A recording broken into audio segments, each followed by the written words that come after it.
So for anybody who's out there, Katie, who's actually dating, right, and they're maybe thinking about getting married, what sort of advice would you give them now after you were in a relationship?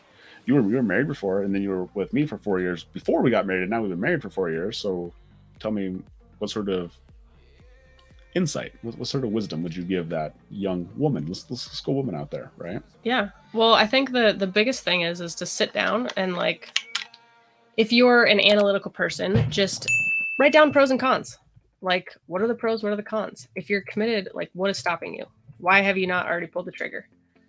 And then pull the freaking trigger. Well, as a woman, can you really pull the trigger? Yeah, why not? I mean, I as much as you asked me to marry you, there was a stipulation when I quit my job that was like, either you're going to let me buy half the business and I'm going to come and work with you, or you're going to marry me.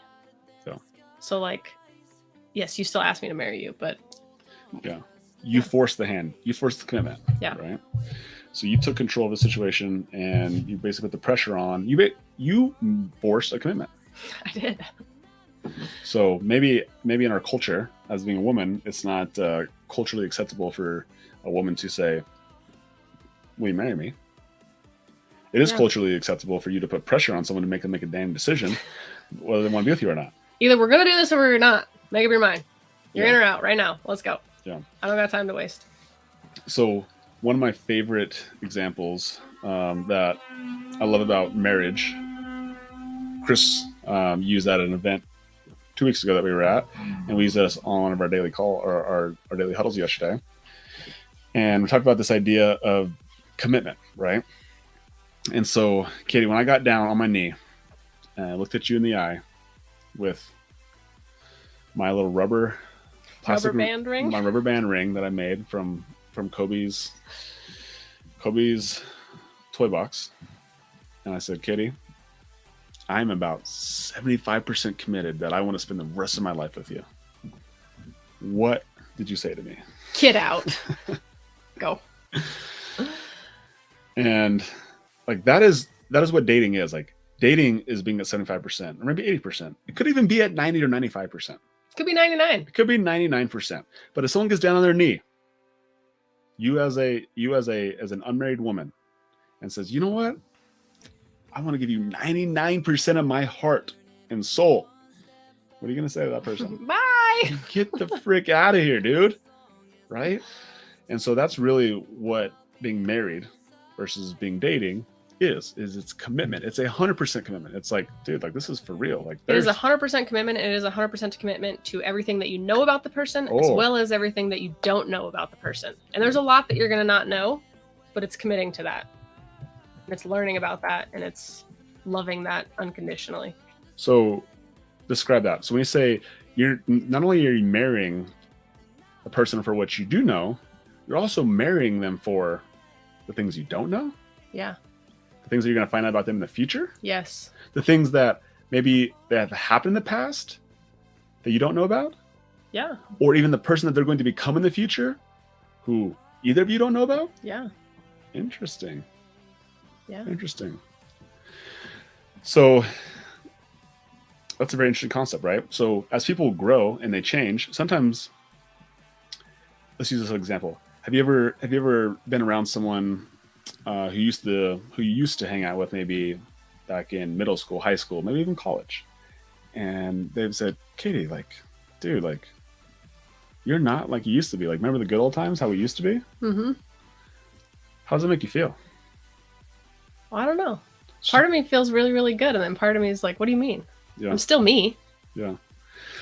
And so as human beings, do we hate change or do we despise change? Most of us despise change. Most of us despise change, right? And also, we as human beings, when we have our perception, we have our stories of individuals throughout our lives. And so like we have our stories, and when all of a sudden that person doesn't fit our story, we despise that. We're like, why? Like, no, it's incongruent, right? It's not incongruent with what we believe, because you know what? We haven't seen like we saw this person when we were in 8th grade. We haven't seen them now when we're 30 years old. And like, we didn't see all the things that happened in between to make them the person they are today. We only see them in 8th grade, and then we see them at 30 years old. And when they're different, It confuses us. Oh my God, my box got broken. My box got broken that I put people in, right? My what I knew about the world is now just vanished. And so that's human nature. And so when it comes to our marriage, that can very much happen too, is that like the way we are today, if we fall in love with this person, this person who we rarely even know, even after 4 years, like I still didn't know you, right? And most people get married in a much less time frame. And so when you commit to marrying somebody, you're not just marrying them for what you know for the previous 4 years, 2 years, 10 months, maybe it's a couple months, but you're marrying them for also what you're going to learn about them in the next couple months, the next couple years, the next decade. And would you say we are the same people that we were when we got married 4 years ago? Absolutely not. And we're even further away from the people we were when we met. Oh yeah. 8.5 years ago. Right? And so that's why it's so important to be on the same page and to have this have a growth mindset when it comes to your marriage. Right? And if some people fight to stay the same, right? They fight to be the same identical person. Like, when you married me, Katie, you used to scratch my back. And now you don't scratch my back anymore.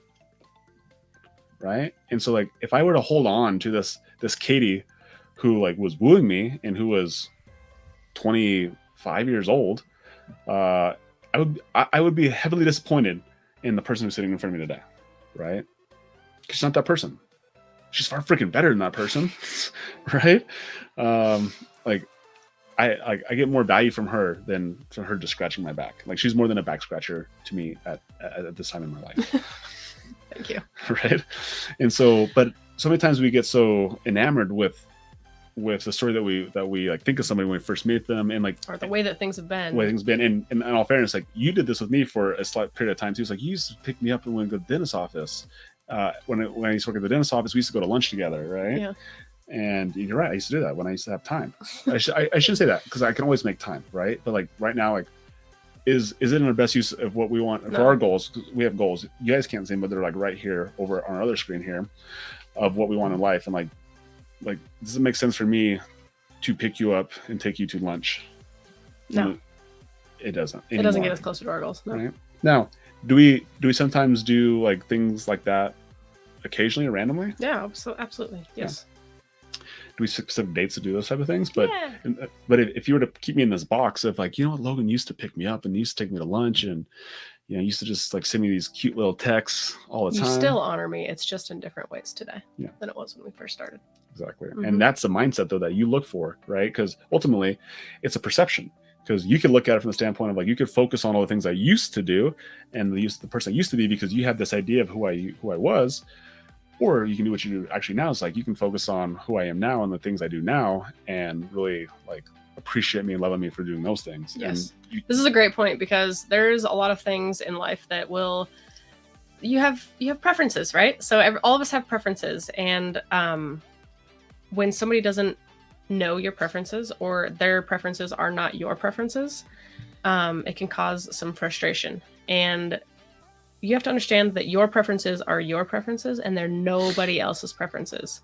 And when you understand that, you see greatness in people a lot easier, a lot quicker, and you hold that greatness. So yeah, maybe Logan's not picking me up in a chariot anymore and taking me to lunch, but there's a lot other ways that there's other things that he's doing that are great that I can definitely hyper focus on instead of all the things that he does that drive me bonkers. I'm picking you up in a freaking Corvette, bro. Ooh, or an Escalade, right? And so so it's honestly, it just goes back to a mindset more of instead of being so fixated on someone when they used to be, when you first met them, when you first married them, it's look at the person who they're becoming. Look at all the things that they've done. Look at all the look how much they've changed. Look how much they're willing to be coachable. Focus on that. Yeah, it's the focus, right? Because what you focus on, you get more of. Right? That's where energy, where energy goes, energy flows, right? Yeah. Or excuse me, where your attention goes, energy flows. And so that's why it's so important to have that growth mindset in your marriage. Always be looking at standpoints of getting better and looking back at 6 months, even 6 months. We talked about 4 years ago when we got married, and 4 years before that when we started being together. We're not the same people are you even the same person you were 6 months ago? No, Not even close. not even yesterday. Yeah. Well, maybe yesterday. No. I'm definitely trying to be a different person today. But it should happen that fast. You should continue to grow and look at opportunities for you to get better and not be the same person you were 6 months ago. Because like there's 4 basic needs that every single person has. Okay. Do you want those 4 basic needs? Certainty, Certainty. uncertainty, Okay. love, and significance. Okay. So those are the 4 basic needs that every single human being they need in their lives, right? Some people might have stronger preferences towards certainty. Some people may have stronger preferences towards uncertainty. Okay. Some people have maybe stronger preferences towards love, and some people maybe have stronger preferences towards significance. Okay. But those are the 4 things that every single person has. Now, once you have those 4 things, there's still 2 things that are missing. Okay. And these 2 things are actually what creates fulfillment in life, right? And so, Katie, what are those 2 things? What are the 2 like next level? Growth and contribution. Growth and contribution, right? These are the 2 things that truly get you fulfillment, and they make life like worth living rather than just surviving. Okay. And so, what is the easiest way to get both growth and contribution? Who can give you both those 2 opportunities? The easiest. Who's the person that can give you those opportunities to not only grow, but also to contribute to that gives you the most fulfillment in your life? Myself? Well, yeah. But then aside from you, I'm the only person I can control. Yeah. Like you? Yeah. Like your spouse, right? Your spouse, the person who you choose, the person who you pick, like that person is the person who, when you are able to serve them, you're able to grow with them, and you're able to contribute to their life. Like that will give you the most fulfillment. Absolutely. Right? Yeah. Absolutely. More than your kids, more than your parents, more than any other family member, but your spouse. And that's why that relationship is so important. And it's really easy to see the people who are successful in life, right? In business, is that they have really good relationships with their spouses. And ironically enough, it's the people who maybe have who have a lot of success in business and they let go of the relationship. Guess what ends up happening? First to their relationship, what ends up happening? And then what happens shortly after that? It all falls apart, right? And so the number 1 relationship you can have in your business is your spouse, who might not even be in your business. Even if they're not, especially if they're not in your business. Especially if they're not in your business, right? Oh.